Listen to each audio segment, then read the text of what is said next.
Hello everyone, welcome to हिरन and Helena kitchens. तो आज हम बनाएंगे मैंगो मिल्क शेक। तो चलिए वीडियो शुरू करते हैं।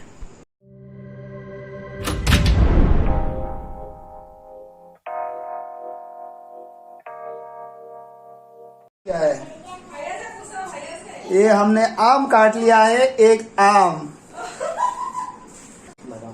हमने थोड़ा सा गार्निशिंग के लिए बादाम लिया है, उसको हम फाइनली चॉप कर लिया है।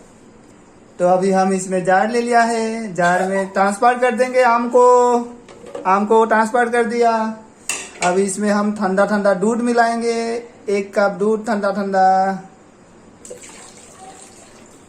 1 कप दूध और 1 चम्मच चीनी डाल दिया। ये बोल दो, डरा दिया। अभी ढक्कन बंद कर लिया। अभी इसको हम ग्राइंड कर लेंगे अच्छी तरह से। तो डरा दिया।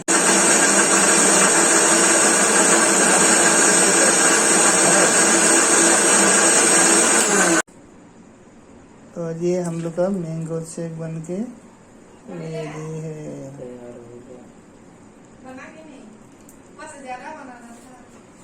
नहीं दिखाना है। गार्निश कर देंगे, बोलो। गार्निश कर देंगे बाद में।